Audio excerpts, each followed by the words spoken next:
perfect place. Willow Creek Estates looked like perfection. Trimmed lawns, matching fences, quiet evenings with the hum of sprinklers under a pink Texas sunset. Every month, residents paid their HOA dues, trusting that the association would keep everything running smoothly. The lights, the gates, the pipes buried deep beneath their homes. But trust, like plumbing, can corrode quietly.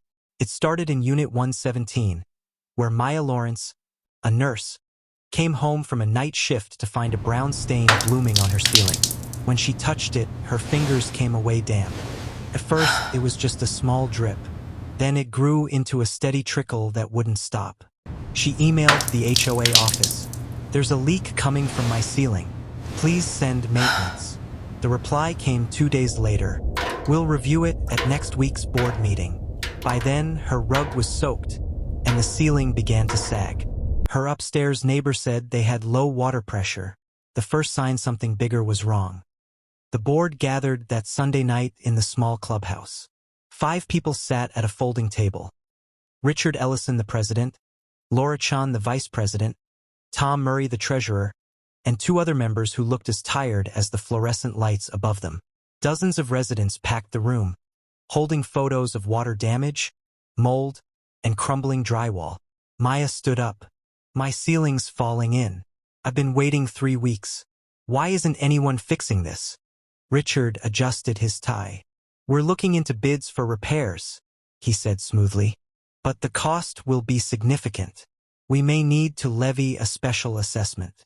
A man in the back shouted, "We already pay $450 a month. What happened to the reserve fund?" Tom looked down at his papers. "Reserves are low. The previous board deferred maintenance." The room erupted. "You mean you deferred it? Where did the money go? This is negligence." Richard slammed the gavel. "Everyone, please. We're doing our best." But that night, trust cracked deeper than any pipe. Days later, someone leaked the HOA's financial records to the neighborhood Facebook group. People scrolled in disbelief. Tens of thousands spent on landscaping, new furniture for the clubhouse, and consulting fees. Meanwhile, only a few $100s had gone to plumbing maintenance in 5 years. Maya read the comments pouring in. "They're hiding something. We need an audit. This board is corrupt." Soon, residents formed their own committee. They discovered that the pipes under the complex were 40 years old, made of aging galvanized steel, and the HOA had ignored multiple engineering reports warning of failure. It wasn't just Maya's unit leaking. It was all of them. On a hot July afternoon, while most residents were at work, a loud crack echoed through Building C. A main water riser burst open. Gallons of water poured through walls, ceilings, and hallways. By the time firefighters arrived, the first floor was underwater. Maya returned home to chaos. People carrying soaked furniture, water cascading down the stairs like a waterfall. Her apartment was ruined. Her cat, terrified, hid behind the fridge. Richard, the HOA president, stood outside with a clipboard, shouting over the noise. "We're calling insurance. Stay calm, everyone." But when residents asked who would pay, he avoided their eyes. Insurance refused to cover full damages. The HOA hadn't maintained the system properly. The board announced an emergency assessment of $9,000 per household. For many, that was more than a month's income.